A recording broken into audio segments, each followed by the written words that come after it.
Cuando se alzó mi bandera, la tuya lo haría igual. Y fue esa vez la primera que juntos quisimos volar. Cuba y Puerto Rico son de un pájaro las dos alas. Puerto Rico, por eso te quiero tanto, Puerto Rico. Saludos y bienvenidos nuevamente a su programa Puerto Rico Somos Caribe. Les habla Víctor Rivera Pastrana.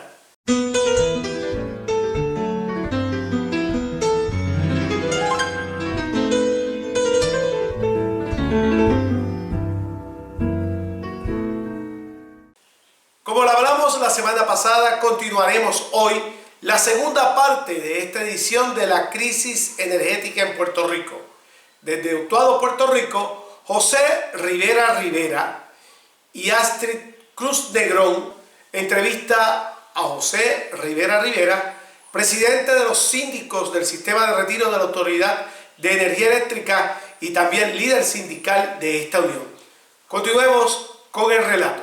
Puerto Rico tenía un plan estructurado para ir desarrollando un sistema de energía donde, bueno, el sol nuestro de cada día no nos cuesta nada y lo tenemos en abundancia suficiente para que se pueda generar energía eléctrica a un costo relativamente bajo y ese plan que implicaba que para el 2050 la totalidad de energía en Puerto Rico debía producirse con sol, agua, viento, todo aquello que no sea dañino para el ambiente, pues eso lo han echado a un lado porque nos van a estar vendiendo gas que le pertenece a los amigos de Donald Trump. De hecho, el actual secretario de Energía de Estados Unidos es un magnate que se dedica a la extracción de gas en Estados Unidos y que ya ha hecho declaraciones donde dice que en Puerto Rico no se va a seguir con el plan que tenía, porque ese era el plan de Biden, que estaba en contra de la extracción, de que Estados Unidos fuera productor de gas y de petróleo. Pues mentira, que ese es el negocio de él. Y él es uno de los que nos está vendiendo gas en Puerto Rico. En todo esto que hemos estado hablando, ¿verdad?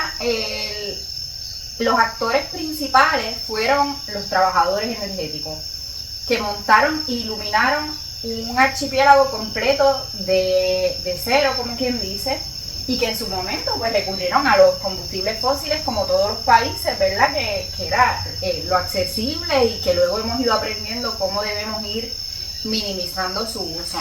Y en ese proceso me consta que los trabajadores y el sindicato siempre ha promovido también una transición hacia esa energía verde. Eso no se ha cubierto mucho, pero es importante para mí que resaltarlo.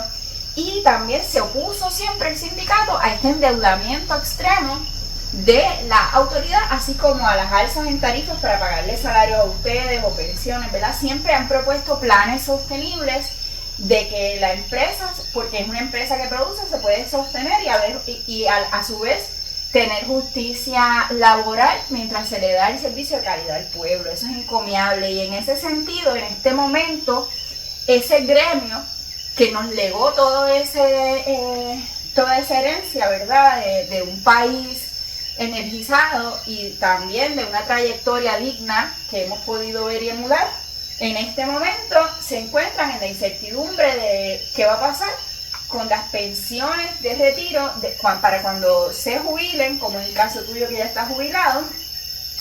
Y en ese sentido quiero que ahora nos hables de la situación actual de los trabajadores y del sistema de retiro de los empleados de la Autoridad de Energía Eléctrica, que está dirigido por una junta de síndicos, la cual tú presides. Es la primera vez que alguien de la clase obrera lo preside, pero que tiene miembros gerenciales que son nombrados por el gobierno de turno y que tiene diversidad representativa de todos los que componen los empleados de... Cuéntanos. Sí, mira, cuando se crea la autoridad, entonces el Autoridad de Fuentes Fluviales, posteriormente pasó a conocerse como Autoridad de Energía Eléctrica, se organizaron los trabajadores, que ya en la empresa privada habían intentado organizarse para el año 38 y la unión la liquidaron a palo limpio con los trabajadores, y los que insistieron en tratar de organizarse sindicalmente los despidieron y no volvieron a trabajar en el sistema eléctrico hasta que se nacionalizó y se creó entonces la única empresa de energía eléctrica del país. Muchos de ellos pudieron venir a trabajar y siguieron con su éxito y crearon la Unión de Trabajadores de la Industria Eléctrica. El primer convenio se firmó el 3 de septiembre de 1942, tenía 7 cláusulas, y la primera cláusula fue una que mandataba o exigía que el patrono desarrollara un sistema de pensiones, porque ya pensaban en que iban a mantenerse en ese trabajo y que iban a estar ahí hasta que ya fueran entes no productivos. Y ese proceso duró 3 años, desde el 42 hasta el 45, donde se hicieron los estudios pertinentes, se creó el sistema de pensiones y pasó a llamarse Sistema de Retiro de los Empleados. Y se creó un fideicomiso independiente donde ni el patrono puede tomar decisiones unilateralmente, ni los trabajadores organizados, y no solo los unionados, los gerenciales también participan, que no estaban, pero están representados en esa junta. Y hasta el presente ese sistema ha cumplido a cabalidad con lo que se propusieron aquellos trabajadores en 1942, hasta recientemente, cuando a partir del año 2013, y como parte de esa línea que empezaron a implementar para liquidar la autoridad, el gobierno dejó de pagarle, el gobierno de Puerto Rico, el principal consumidor de energía eléctrica en Puerto Rico. O sea, el gobierno dejó de pagar la factura de energía eléctrica a la empresa. A la empresa, como correcto. parte del esquema de quebrar la empresa. Exactamente. Y endeudarle y demás, pero a la vez dejó de pagarle la aportación patronal que está... Sí, pero es que esa es la empresa en sí. La empresa, su principal cliente es el gobierno.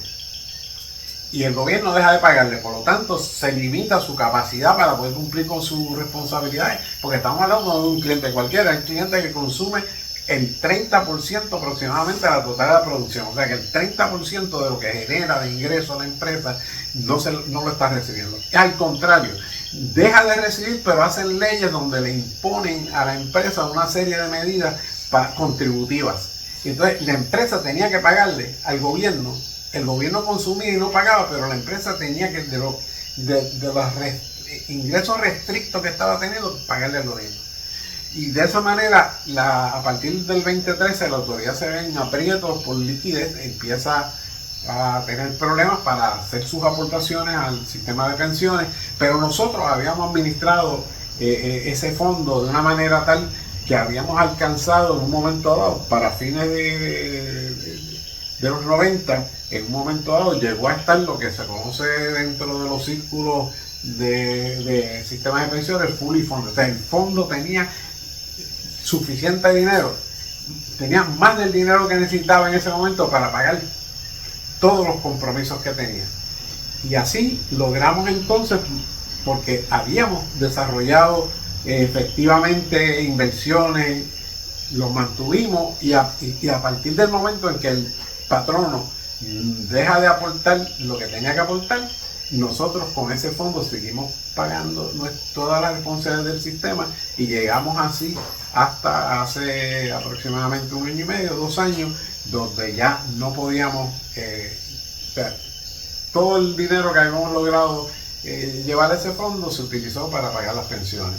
Y desde entonces pues estamos en una batalla para que, o sea, ya se había decretado el quiebre de la empresa, pero el sistema no estaba en quiebra porque se le debe un montón de dinero. Iniciamos esas gestiones que veníamos haciendo para cobrar, y aparecemos dentro del proceso de quiebra del país y de la empresa como acreedores que están pendientes de recibir el pago que se le debe, o la parte que finalmente se logre cobrar. Mientras tanto, estamos mes en mes. De mes en mes hay que dar una batalla para que aparezca el dinero para pagar las pensiones de de los que están pensionados y está en serias dudas la posibilidad de que los que aún todavía se mantienen activos y que son miembros del sistema, que aunque están trabajando en otras empresas por una ley que se creó, siguen siendo miembros del sistema de retiro, y los pocos empleados que quedan dentro de la Autoridad de Energía Eléctrica, que son miembros del sistema de retiro, que siguen haciendo sus aportaciones individuales, pues y que aspiran y que a los que tienen derecho, porque para eso han trabajado, de que al momento en que le llegue su momento de jubilación, pues puedan recibir sus pensiones. Y llevamos ya aproximadamente 3 años en una protesta semanal que fue una idea que copiamos de nuestros hermanos jubilados argentinos, intercambios que hicimos en un momento dado con ellos, participaciones que hemos tenido con los trabajadores de los distintos países, nuestros países hermanos de Latinoamérica, y esa idea que vimos que ellos habían mantenido un montón de años, pues aquí no hay de otra, nos está pasando lo que ya le hicieron a ellos, vamos a engancharnos en esta idea y vamos a mantener viva esa lucha, y así lo hemos venido haciendo hasta el presente, buscando que se haga justicia a los trabajadores, que se respete el derecho a la pensión que adquirimos con nuestro trabajo, por lo cual pagamos nuestra parte para eso. Y en eso estamos, en el día a día, en esa lucha. Eso ha creado mucha incertidumbre, eso es bien difícil de soportar. Se ha incrementado el número de compañeros, lamentablemente muchísimos compañeros esto les ha afectado, les ha acelerado situaciones de salud, y estamos en este momento viviendo en carne propia lo que ya habíamos visto que le habían hecho a compañeros trabajadores en otros países. Aquí estamos en esa etapa en este momento. Estamos hablando de que el sistema de retiro es un sistema de los empleados de la Autoridad de Energía Eléctrica. Eso incluye los jefes gerenciales, gerentes grandes que los nombra la administración de turno. También incluye los obreros del gremio de energéticos, que hay diversos gremios y sindicatos, no solo los de la UTIER que son de unas ramas, sino hay otros, ¿verdad? Incluye todos los que han sido empleados de la Autoridad de Energía Eléctrica, independientemente, ¿verdad?, su afiliación. Y todos ellos están representados en esa junta de síndicos que preside ese fideicomiso, que es aparte. El fideicomiso tiene 8 miembros. La junta de síndicos que preside ese fideicomiso tiene 8 miembros. Sí, la Junta de Supervisión Fiscal, que fue impuesta por el gobierno de Estados Unidos y que está atendiendo la situación de la quiebra de la autoridad, y que son los responsables de toda la situación que se ha dado con la privatización, intentaron no reconocernos. Ellos decidieron que lo que iban a hacer con nosotros, ellos lo decidieron ya por su cuenta, sin tomar en consideración la situación nuestra, hasta que los procesos legales que hemos tenido que estar envueltos en todo el proceso del caso de la quiebra del Estado Libre Asociado, y en el caso específico de la autoridad, nosotros hemos tenido que invertir una gran cantidad de dinero en nuestra representación legal para hacer valer nuestra posición de que nosotros somos un ente aparte. A nosotros no nos pueden imponer reestructuración del sistema, no nos pueden imponer cambios ninguno, porque nosotros somos acreedores. Nosotros somos acreedores igual y con prioridad para cobrar por encima de aquellos que son inversionistas. Hemos hecho un recorrido quizá un poquito largo, pero corto para lo que amerita este tema, que es un tema crucial en la coyuntura actual de Puerto Rico, de la discusión pública en Puerto Rico y de las preocupaciones de todos y todas los que estamos inmersos, ¿verdad?, en las luchas diarias de la clase trabajadora. José, algo para finalizar. No queremos terminar sin expresarle a nuestros hermanos cubanos, venezolanos, dominicanos, todos nuestros hermanos latinoamericanos, nuestra solidaridad a los trabajadores en todas sus luchas, principalmente al pueblo cubano, que esperamos que la batalla y la lucha que se mantiene en contra de ese bloqueo finalmente pueda prevalecer, y más que nada al pueblo palestino, que su dolor es nuestro dolor, sufrimos con ellos, tenemos muchas similitudes en nuestras luchas, y que ese genocidio tiene que terminar, que los trabajadores y los pueblos soberanos puedan prevalecer frente a este embate terrible del neoliberalismo, y el resultado final de ese neoliberalismo es el fascismo que viene empoderándose en el mundo entero. Que la humanidad haga su mayor esfuerzo para derrotarlo. Nosotros siempre estaremos en esa primera línea de lucha.